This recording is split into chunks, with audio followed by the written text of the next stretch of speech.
શહેરના ગોરવામાં આવેલી શિવશક્તિ, જય અંબે અને ગણેશ સોસાયટીના રહીશો છેલ્લા લાંબા સમયથી પીવાના શુદ્ધ પાણી માટે વલખા મારી રહ્યા છે. વારંવારની રજૂઆતો છતાં તંત્ર તરફથી માત્ર પોકળ આશ્વાસનો મળતા હોવાને કારણે સ્થાનિકોમાં ભારે રોષ ફાટી નીકળ્યો છે. આજે આ સોસાયટીના મહિલાઓ અને પુરુષોએ રસ્તા પર ઉતરી તંત્ર તથા શાસક પક્ષ વિરુદ્ધ ઉગ્ર વિરોધ પ્રદર્શન કર્યું હતું. વિરોધ દરમિયાન સૌથી વધુ આક્રોશ ત્યારે જોવા મળ્યો જ્યારે ગુસ્સે ભરાયેલા રહીશોએ ભાજપના નેતાઓના ફોટા પર નળમાંથી આવતા ગંદા અને પ્રદૂષિત પાણીનો અભિષેક કર્યો હતો. જે પાણી અમને પીવા મજબૂર કરવામાં આવે છે એનો સ્વાદ નેતાઓ પણ જુએ, એવા નારા લગાવી સ્થાનિકોએ પોતાનો રોષ વ્યક્ત કર્યો હતો.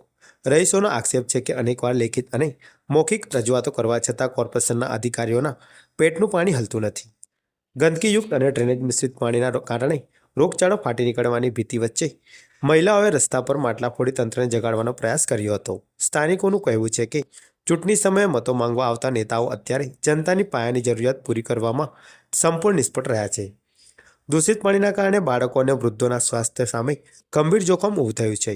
રહીશોએ સ્પષ્ટ ચેતવણી આપી છે કે જો આગામી દિવસોમાં પીવાના શુદ્ધ પાણીની સમસ્યાનું કાયમી નિરાકરણ નહીં આવે તો ગોરવાવાસીઓ મ્યુનિસિપલ કોર્પોરેશનની કચેરી ઘેરવાની તેમજ વધુ ઉગ્ર આંદોલન કરવાની ફરજ પડશે.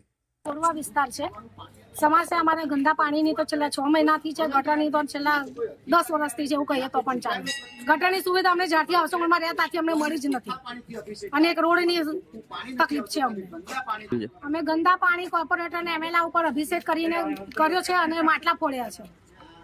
વોટ કોઈને આપવા જ નથી, અધર કોઈને બી નથી આપવા.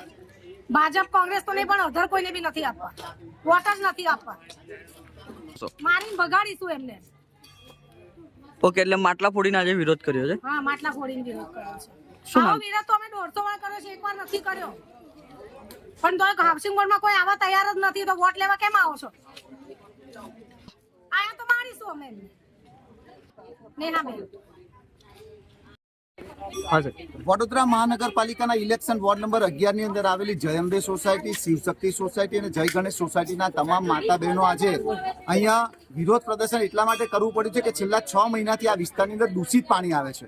છેલ્લા 6 મહિનાથી પીવાલાયક પાણી નથી આવતું, પૂરતા પ્રેશરથી પાણી નથી મળતું.